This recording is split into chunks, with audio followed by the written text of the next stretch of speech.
자, 오늘 한 7살 먹은 아들한테 물었습니다. 이렇게 물었어요. 아들아, 너 다음에 장가 가서 크면 나랑 같이 살 거지? 이렇게 물었어요. 어머니가 몇 살한테? 7살 먹은 애한테 물었어요. 그랬더니 그 아들이 뭔가 대답하지 않냐고 한참 고민하다가 엄마 잠깐만 하고 나갔어요. 한 10분 뒤에 들어왔습니다. 막 헐떡이 들어오더니 한 소리가 뭐냐면 엄마 안 된대. 내 친구가 그러는데, 여자친구가 그러는데 같이 못 산대. 맞습니다, 여러분. 지금 이게 뭐 우리 현실이지요. 한때 우리 결혼하면은 어머니, 부모님 안 모시는 거 당연하다는 거였습니다, 여러분. 근데 요즘은 의외로 많은 사람들이 오히려 어머니를 모시려고 그래요. 저희 동네 보니까 많은 사람들이 어머니 옆으로 이사 와서 어머니를 모시려고 합니다. 이유가 뭘까요? 사랑해서 부려먹으려고. 여기도 몇 사람이 있을 것 같아요. 뭐 어머니를 사랑하거나 아버지 사랑해서가 아니라 애들 우린 직장 가야 되는데 애들 돌봐달라고, 또 아침밥 하기 싫은데 엄마가 대신 해달라고 하는 사람들이 있겠죠. 하나님께서 말씀하시기를 신명기 5장 10절 말씀에 이렇게 말씀하고 있어요. 너는 네 하나님 여호와께서 명령한 대로 네 부모를 공경하라. 그러면 네 하나님 여호와가 준 땅에서 내 생명이 길고 복을 누린다. 이렇게 말씀하셨습니다. 지금부터 약 한 220년 전에 중국에 선교를 시작하는데, 그때 중국이 유교 사상이 철저하잖아요. 성서에 들어와서 복음을 전하는데 항상 뭐라 하냐면은 기독교는 안 됩니다. 왜냐면 불효하는 종교니까. 그래서 효하지 않은 종교이기 때문에 못 믿는다 이렇게 말합니다. 그래서 처음 전도지를 이렇게 만들었어요. 전도제는 기독교는 효의 종교입니다.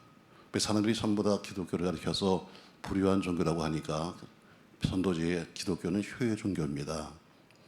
어느 종교보다도 더 많이 효를 강조합니다 하면서 성경 구절 몇 개를 적었습니다. 그러니까 출애굽기 21장 15절에 보니까 자기 아버지나 어머니를 치는 자는 무조건 죽여라, 이걸 적었습니다. 또 21장 10절에 나온 것처럼 부모를 저주하는 사람은 무조건 쳐 죽여라, 이걸 적었습니다. 다시 말해 성경에 이렇게 부모를 공경하는 사람은 죽이라고 말했다. 무서운 묘를 써놓고 나서는 그 한면에는 그러나 아브라함은 아버지 하나님 명령을 듣고 나서는 아들을 이삭을 바치려고 할 때 이삭이 나이 27살, 아브라함이 127세였었다. 근데 아버지가 아들을 바치는데 하나님께서 말씀하기를 너 바쳐라 했는데 아멘 하고 바쳤는데 그 아들 이삭이 아버지가 127세인데 우리 아버지가 미쳤나? 노망이 났나? 왜 나를 바치려고 하는 거야? 말하지 않냐고 순순히 죽음의 길을 갔다. 그래서 기독교는 효의 종교다. 이렇게 전도지를 만들었습니다. 그때부터 기독교의 중국의 기독교가 퍼지기 시작했어요. 기독교가 불효하는 종교가 아니구나.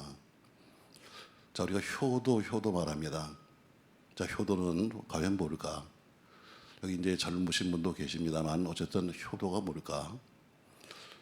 효도는 어쨌든 부모를 육신적으로 편하게 되는 게 효도입니다. 우선 음식이나 또 혹은 옷이나 잠자리나 혹은 또 용돈이나 해서 마음을 편하게 해주는 것이 첫 번째 효라고 볼 수 있죠. 근데 조금 더 수준 높은 효가 뭐냐면은 육신만 아니라 정신적으로 부모의 뜻을 잘 받아주는 것, 그것이 바로 효입니다. 다시 말해 나와 좀 생각이 좀 다르다 할지라도, 나와는 뜻이 좀 달라도 할지라도 그래도 부모님이 하시는 말씀이니까 일단은 순종해 보는 것이 바로 효예요. 처음엔 육신적으로 우리가 편하게 되는 것이 효고, 두 번째는 정신적으로 편하게 되는 것이 효고, 세 번째는 더 높은 수준의 효는 뭐냐면은 내 자식이 인격적으로 혹은 사회적으로 혹은 신앙적으로 남에게 인정을 받고 바로 부모의 명예를 높여주는 것. 다시 말해 이 사람이 누구 아들이야, 이 사람이 누구 딸이 하면서 자식 때문에 부모 이름이 높아갈 때 그것을 효라고 말합니다. 전 여러분이 잘 돼서 여러분 가정의 부모들이 함께 즐거워하는 효를 누리시길 축복합니다. 오늘 읽었던 본문의 말씀은 여러분 잘 아시는 말씀이죠. 노아에게는 아들 몇 명 있었다?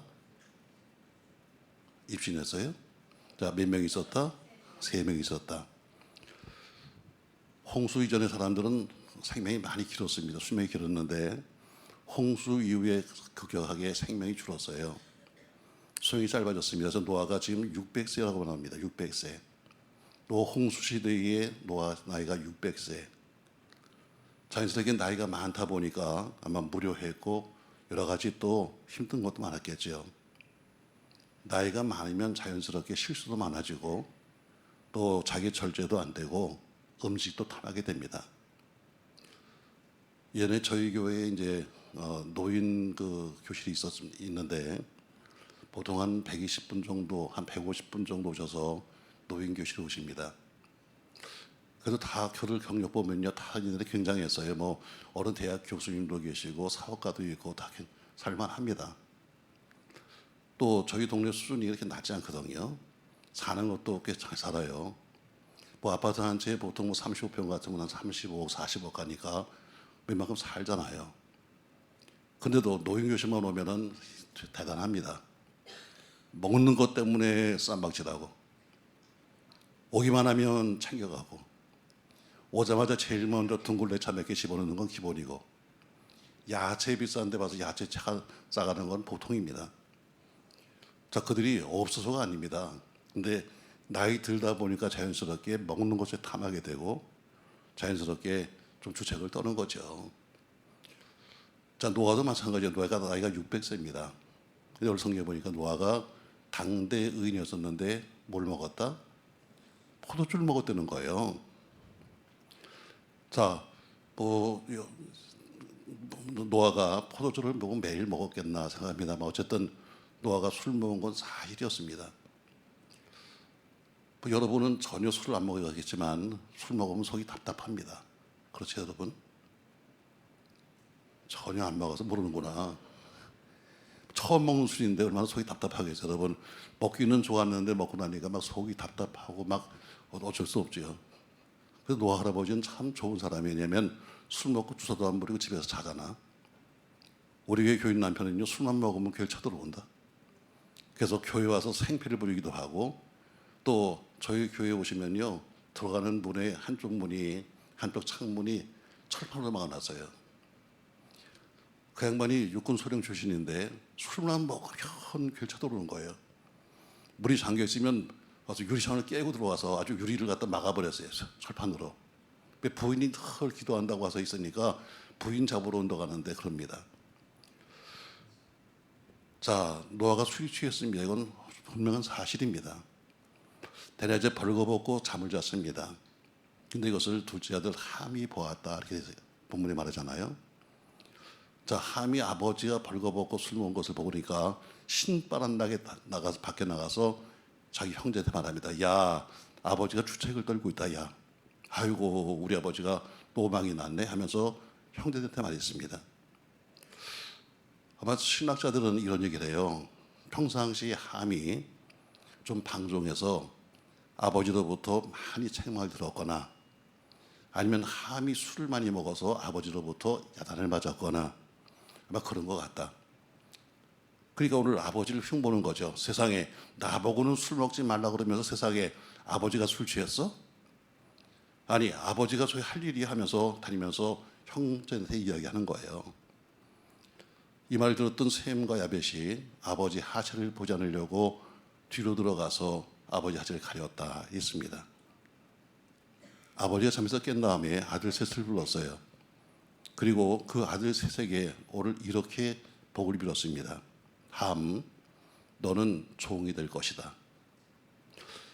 저는 언젠가 여러분들 이 교회에 와서 제가 부흥회를 하면서 이런 소개했던 것이 기억나요. 사실인가 진실인가. 아마 여러분은 다 기억 안 할 거야. 난 그래서 행복해. 왜 교인들은 자꾸 잊어버리고 나는 기억이 나니까. 그래서 난 또 해도 괜찮으니까. 제가 이 본문에서 왜 사실인가 진실인가 하는가 하면 자, 노아가 술 먹은 것은 사실이에요, 진실이에요?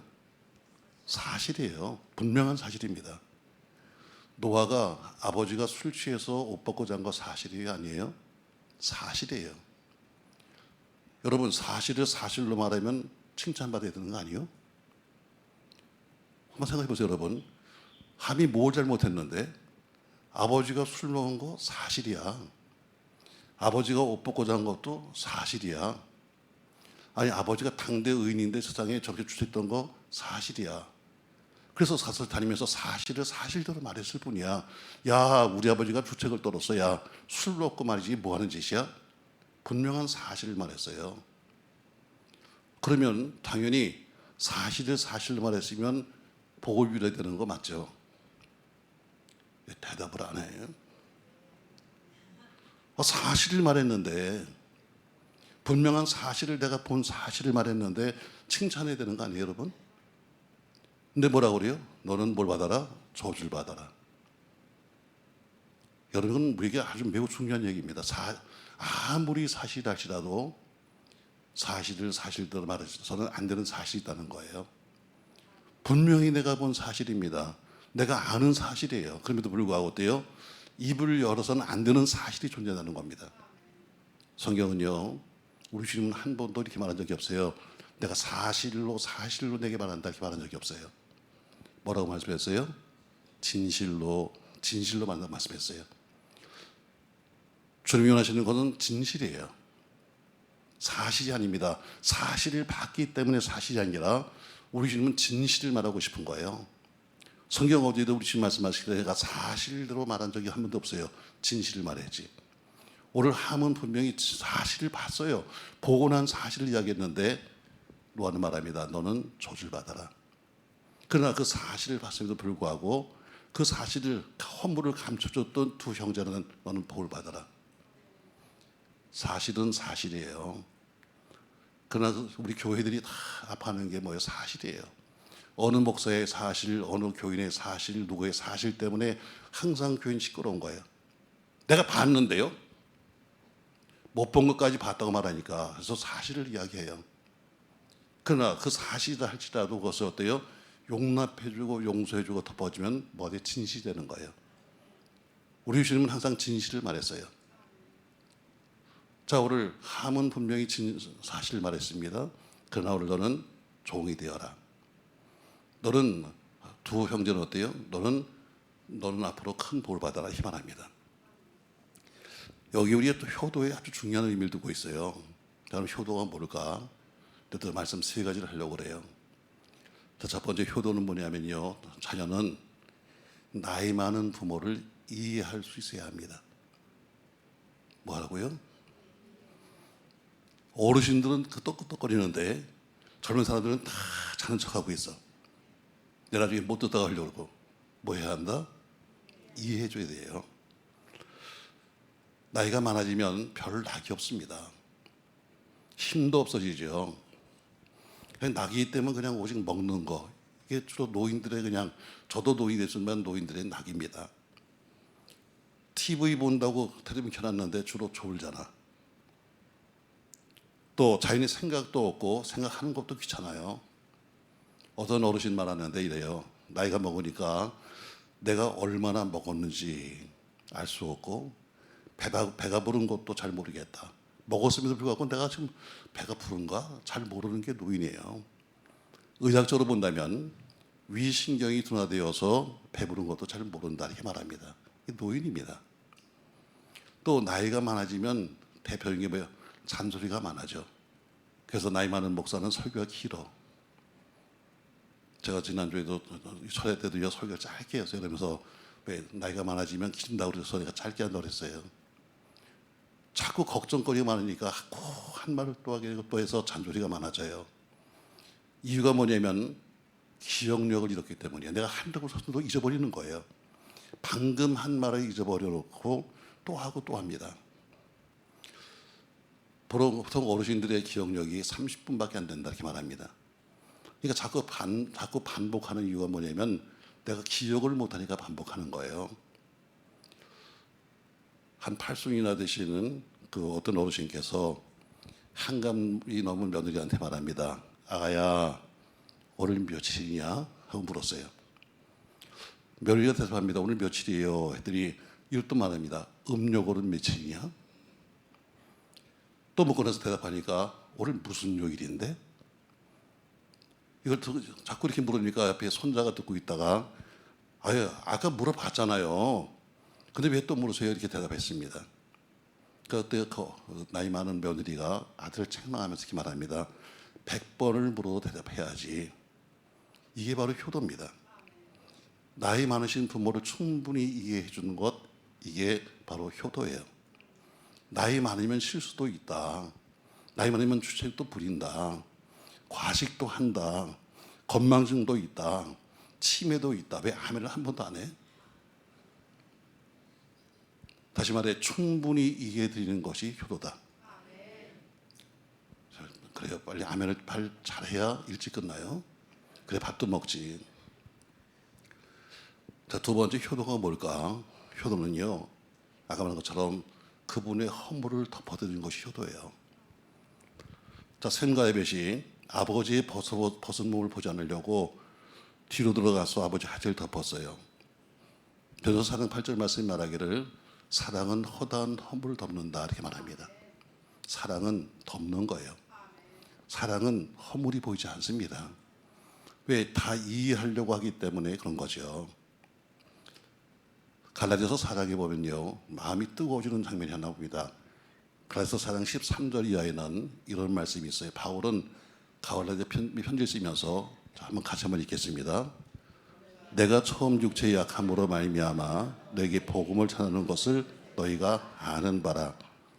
너희를 시험하는 것이 내 육체에 있으되 이것을 너희가 업신여기지도 아니하며 버리지도 아니하고 오직 나를 하나님의 전사와 같이 또는 그리스도 예수와 같이 영접하였도다.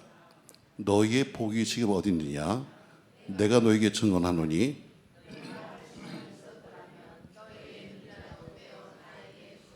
아멘. 바울은 편지를 쓰면서 말합니다. 갈라디아 교회요, 당신들의 복이 어디 있습니까?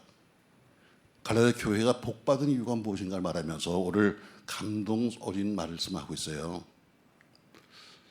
아마 사도 바울은 문헌에 보면 간질병 환자가 아닌가 이렇게 봅니다. 여러분, 그 위대하신 분이 간질병 환자입니다. 또 갈라디아서 보면은 눈이 얼마나 안 좋은지 안질병 환자, 심한 안질 때문에 고름을 흘리고 있습니다. 그런데 갈라디아 교회에서 설교하다가 말고 갑자기 간질병이 도져서 쓰러졌다고 생각합시다, 여러분. 아니면 설교는 하는데 눈에서 안질이 너무 심해가지고 고름을 흘린다는 생각해 보세요. 아주 그냥 쉽게 그냥 우리 담임 목사가 보니까 주로 막 예배 드리다가 간질하고 있어.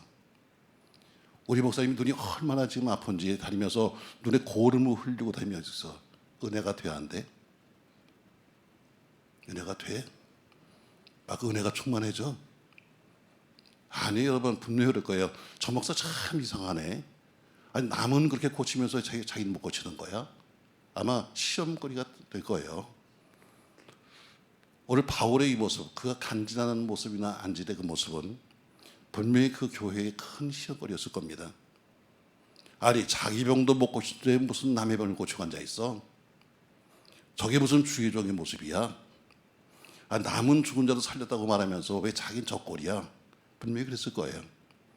그러니까 얼마든지 시험 들 수밖에 없는 그런 상황이 오늘 사도 바울의 지금 그 상황이었습니다. 근데 바울은 오늘 본문에 뭐라고 그래요?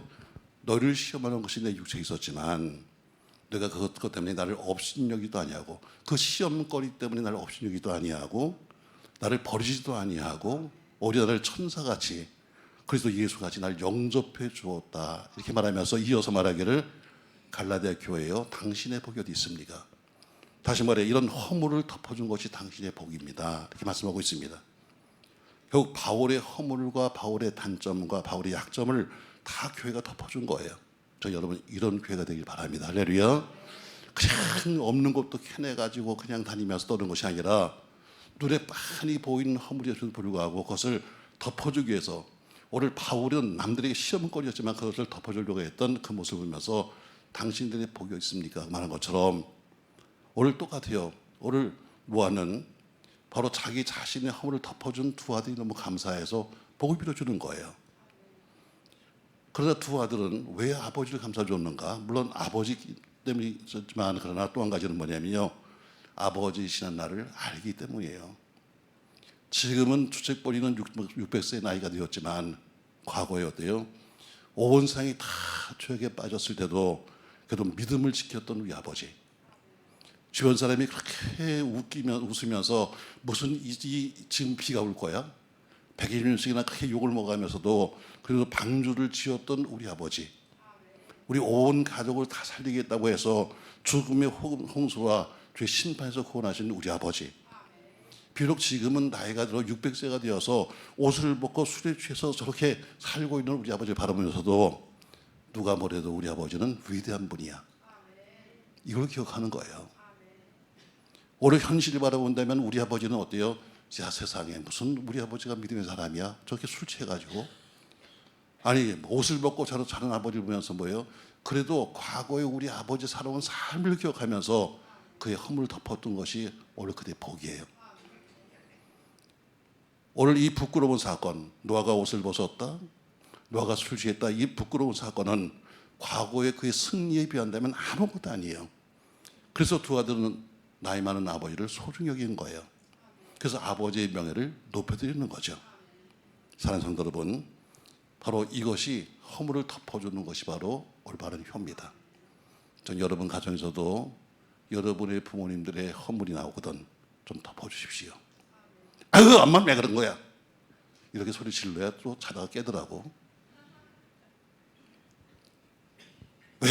왜 그렇게 주책을 떨어요? 말하지 말고, 그래도 우리가 여기까지 존재하는 동안에 과거에 했던 그들의 모습을 기억하면서 여러분 허물을 덮어주는 것, 이게 효입니다. 아멘. 아버지에게는 축복권이 있습니다. 아브라함이 자기 아들 이삭을 축복하는 것처럼, 이삭이 자기 아들 야곱에게 복을 비는 것처럼, 야곱이 자기 아들 12를 앉혀놓고 한 명씩 그렇게 복을 비는 것처럼, 바로 오늘 아버지에게는 축복권이 있는 거예요. 그 아버지가 함을 저주하면서 너는 종이 되어라. 그러나 두 아들은 복을 빌었던 것처럼 여러분 아무쪼록 여러분의 부모님이 여러분을 향해서 늘 복을 빌 수 있기를 주님의 이름으로 축복합니다. 우리 부모의 마음속에는 자식을 위해서 늘 기도하지만 어쨌든 복을 비는 마음이 있어야죠. 그러나 부모가 복을 빈다는 것은 뭐예요? 노아처럼 자식에 대한 고마움이 있을 때 더 복을 비는 거예요. 내 자식이 고마울 때 더 많은 복을 빌죠. 내 자식에 대한 사랑을 느낄 때, 감사를 느낄 때 복 비는 마음이 더 커지는 겁니다. 영적인 세계도 마찬가지죠. 목회자의 마음속에는 모든 성도를 향해서 보는 복을 비는 마음이 있는 것 당연한 겁니다. 그러나 목회자가 당연히 비는 것 같지만, 그러나 목회자가 성도를 위해서 기도하고 복을 빌 때는 성도에 대한 고마움을 느낄 때, 혹은 사랑을 느낄 때, 감사를 느낄 때 복 비는 마음이 더 커지는 것을 기억하시기 바랍니다. 내게 맡겨진 교인이니까 무조건 다 복을 빈다? 당연한 거죠. 저도 마찬가지죠. 저도 뭐 교인이 있습니다만 교인이 다 똑같이 가서 기도할 때마다 다 똑같이 교인들이 기도하는 거 아닙니다, 여러분. 교인이 1000명인데 1000명이 다 여러분 어때요? 다 기억나지 않습니다. 몇몇 사람은 기억납니다. 왜? 더 감동을 주는 사람, 더 보고 싶은 사람이 따로 있는 거예요. 저 여러분, 목사님이 앉을 때마다 꼭 기억나는 사람, 또 기도하고 싶은 사람, 또 반드시 궁금한 사람이 되기를 주의 이름으로 축복합니다. 전 목사를 좀 놀래게 하는 거 좋아요, 여러분. 목사는 이럴 때 놀래요. 물론 여러분이 와서 기도하는 거 보고 놀기도 하지만, 그러나 이럴 때 놀랍니다.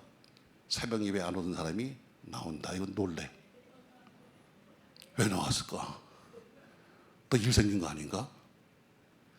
안 나오던 교인이 나오면요, 막 걱정이 되는 거예요. 지난번에 미국에 부인 갔다 왔는데 보니까 새벽에 나와 보니까 안 나오던 교인이 남자가 양복 입고 나왔더라고요. 그래서 걱정되는 거예요. 이 남자가 집사님이라면 이 양반이 마작을 좋아하거든. 다 알지 뭐. 집사지만 마작을 좋아하는 건데 다 알아. 쫓겨났나? 또 뭐 마작하려고 밤새도록 안 들어가다 지금 교회로 왔나? 걱정이 많은 거에서 나가서 안수까지 했다. 남의 머리 붙잡아가면서 기도해서 나중에 물어봤어요. 알아봤더니 그날 새벽 기도에 차량 담당에 운전을 알아봤대. 그것도 모르고 그냥 머리를 앉았잖아. 또 전 목사가 보이던 사람이 안 보이면 궁금해요. 안 보이는 사람이 또 보이면 또 궁금합니다. 여러분, 여러분의 목사님 여러분 보일수록 여러분의 목사님이 혹시 허물이 보이거든, 혹은 교인들의 허물이 보이거든 덮어주시기 바랍니다. 그게 바로 피차의 효입니다. 자, 세 번째 효가 뭔가? 저는 3번까지만 한 거 아시죠, 여러분? 예, 난 4번은 못하니까 3번까지만 하면 끝나니까. 자, 부모의 마음을 기쁘게 해주는 것이 가장 효입니다. 이사야서 1장 2절 말씀에는 이런 말씀이 있어요. 같이 한번 읽습니다. 하늘이여 들으라, 땅이여 귀를 기울이라. 여호와께서 말씀하시기를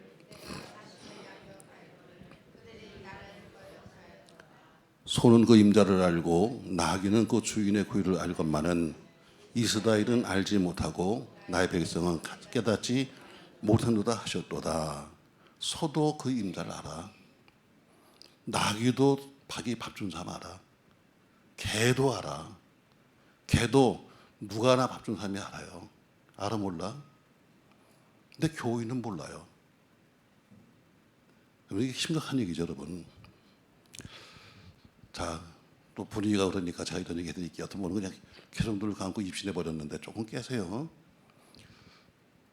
자, 요새는 유모차에 대부분 애가 차지 않고 개가 타죠. 타죠, 여기도.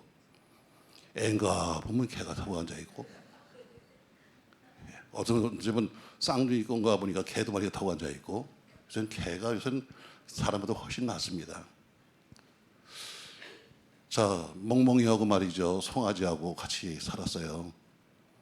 근데 주인이 이렇게 나갔다 오니까 멍멍이가 막 쫓아가서 꼬리를 치고 그리고 달라붙고 그냥 혓바닥으로 얼굴을 핥아주는데 주인이 얼마나 좋아하는지 모르는 거예요.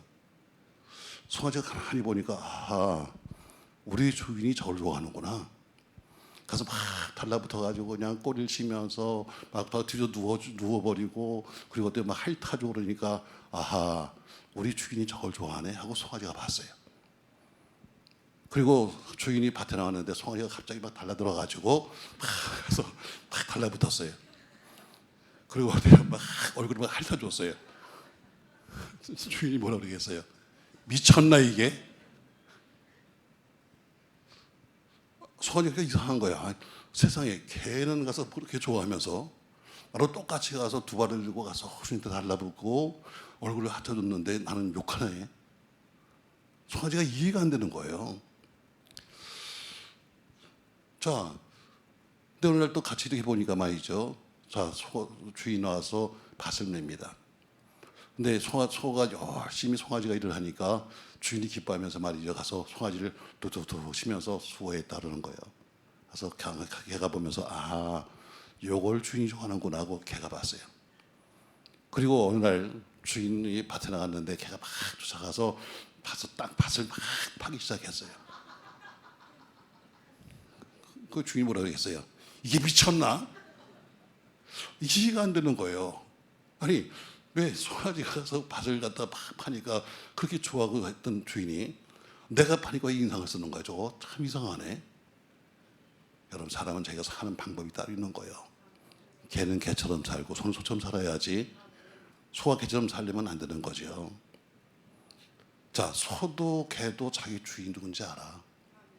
그래서 어때요? 아하, 이걸 주인이 기뻐하네 하고 그 짓을 하는 거예요.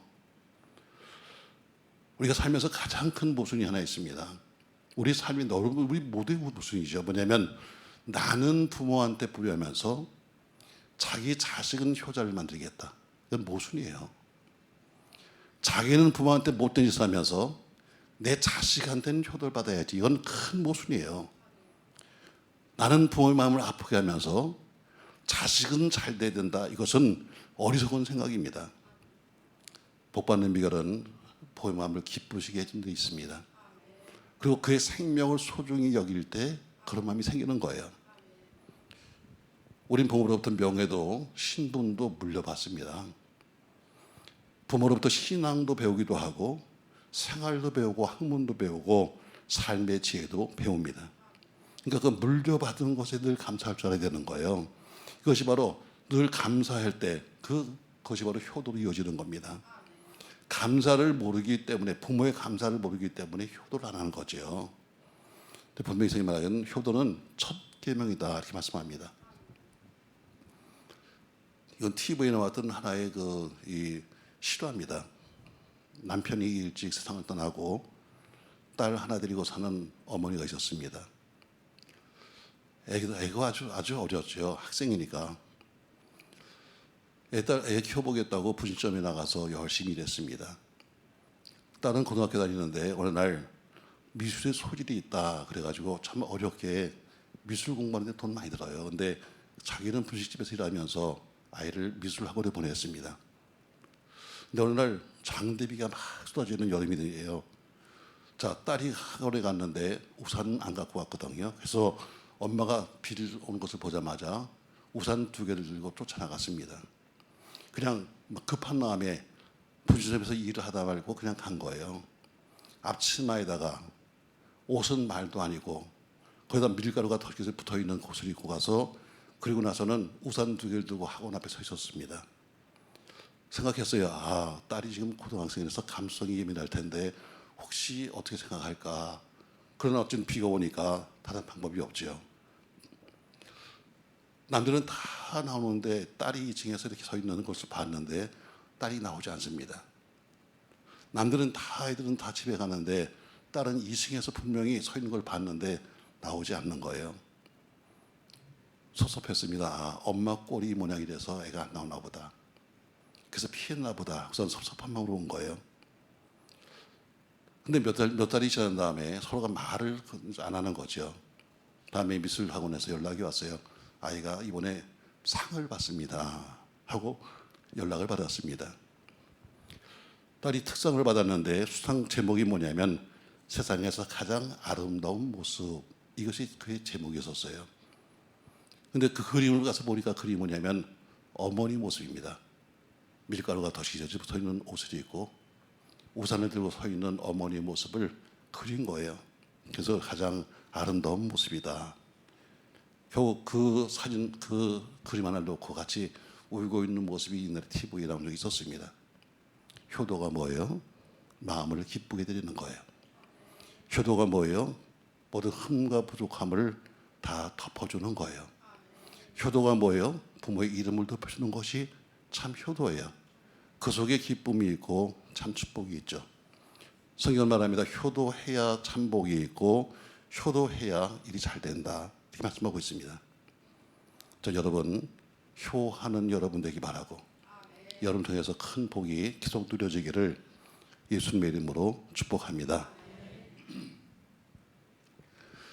저희 그 목동에 있는 성전은 제가 지은 지 한 5, 6년 된 것 같아요. 근데 그동안 저희도 그렇게 크기가 크지는 않습니다.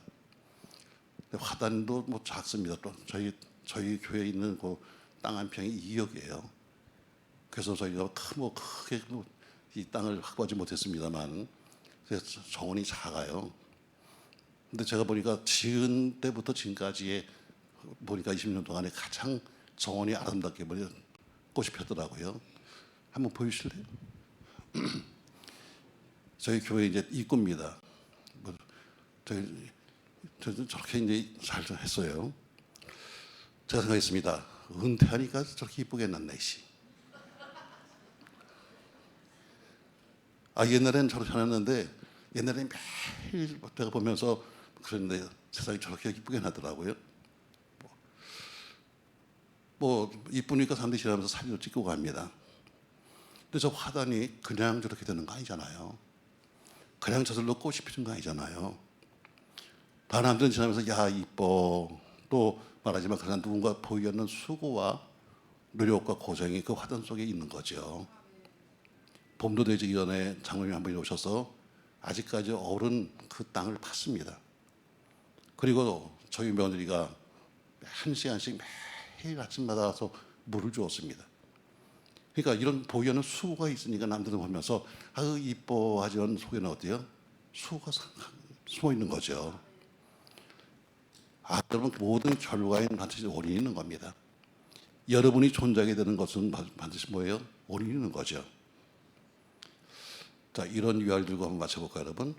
자, 미국에는 산모들이 주요 자연분만을 많이 한다고 합니다. 저도 이제 어저께인가 그저께 제가 우리 그 청장년부하고 통화했어요. 제가 옛날에 들어보니까 지금 아기 날 때가 됐는데 해서 야 어떻게 됐니? 하고 물어봤더니 목사님 월요일 날 10시에 났습니다. 정해졌어. 아니 무슨 날짜를 딱 정해가지고 10시에 났습니다. 10시에 수술하는 거죠. 우리 한국 사람들은 어때요? 주로 그 수술을 많이 하지만 미국은 거의 자연분만입니다. 그 제왕절개가 우리나라보다 한 반밖에 안 돼요. 근데 지금부터 한 5년 전에 힐이라고 하는 한 여자가 있었는데요. 그 산모가 의사와 상담을 했습니다. 제가 제왕절개술을 하고 싶습니다. 대부분들 안 하니까. 그래서 의사가 묻습니다. 도대체 한 달만 있으면 되는데 왜 제왕절개 합니까? 했더니 사실은 제 남편이 말리기암 환자입니다. 앞으로 한 달밖에 수명이 안 남았기 때문에 이왕이면 남편 살아있을 때 아이를 보이고 싶습니다 하는 그런 의견 때문에 결국 그 산모는 37주 만에 아이를 낳습니다. 자, 헤일리가 아이를 낳던 날, 그리고 아이가 태어난 후 불과 1시간 만에 아빠는 죽었습니다. 근데 그 1시간 동안 뭐 했는가? 애가 태어나서 1시간 동안 남편은 1시간 동안 애를 본 거예요. 근데 1시간 동안에 과연 그 사람이 뭐 했을까? 한번 사진 한번 보여주겠어요? 자, 이게 그 아이입니다. 태어났는데 1시간 동안에 애를 닦았습니다. 아빠와 같이. 그러고 한테 어때요? 모자를 씌웠습니다. 양말을 신겼습니다. 옷을 입혔습니다. 그리고 양손에 보세요, 여러분. 한쪽은 엄마의 손, 한쪽은 아빠의 손입니다. 나중에 언젠가 이 아이가 나중에 아빠는 이제 못 볼 거니까 너에게도 사랑하는 아버지가 있었어. 너는 그냥 태어난 것이 아니야. 너에게는 너를 아끼던 아빠가 있었다. 넌 세상에서 태어난 것이 아니라 여기 내 아버지의 손 좀 봐. 너도 아빠가 있었다. 자, 이야기가 잘하면서 어떻게 생각할까, 여러분? 나도 그래, 아빠가 있었어. 나가서 아이들이 이제 혼자 살면서 어때요? 참 애들한테 무슨 너 아빠 있냐, 엄마 있냐, 우리 있잖아요. 그처럼 분명히가 나올 거예요. 그때 아이는 생각할 거예요. 나도 아빠가 있었어. 힘들 때는 아빠 생각할 거야. 그래서 1시간 동안 한 것이 뭐냐면 일찍 출산을 해가지고 아이 옷을 입히고 그리고 양말을 신기고 모자를 씌워서 손을 잡고 간 거예요. 한쪽엔 엄마 손, 한쪽엔 아빠 손. 사랑하는 성도 여러분, 원인이 없는 결과가 어디 있습니까, 여러분? 부모가 없는 자식이 어디 있습니까? 풀이 길가에서 그냥 자라면 잡초가 되는 겁니다. 들풀이 되는 거죠. 그러나 그것을 누군가 가꾸고 노력했기 때문에 정원이 되고 화단이 되는 겁니다. 여러분의 가정의 뿌리는 어디입니까, 여러분? 스스로 존재하지 않습니다. 내가 혼자 잘났다고 큰 것 같지만 그렇지 않습니다, 여러분. 절대로. 가정의 뿌리는 어디고 신앙의 뿌리는 과연 어딘가? 우리 교회가 여기까지 온 동안에 누군가의 노력과 피와 땀과 눈물이 없이 여기까지 오셨을까? 하나님은 우리의 아버지십니다. 교회는 여러분의 영적인 어머니입니다. 유괴뿐만 아니라 하나님과 교회 앞에 기뻐하는 감사 찬양이 넘치는 한 주간 되기를 예수님의 이름으로 부탁합니다.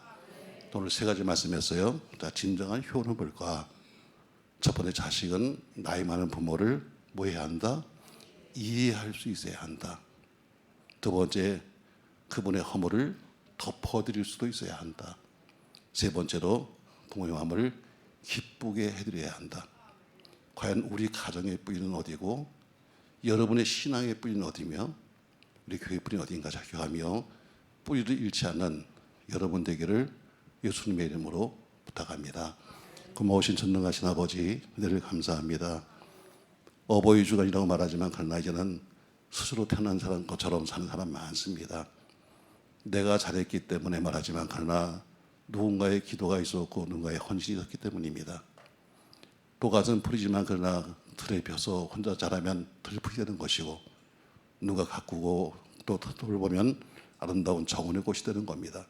우리 모두가 아름다운 효에서 하늘과 이 땅에 복이 받도록 축복하여 주시옵소서.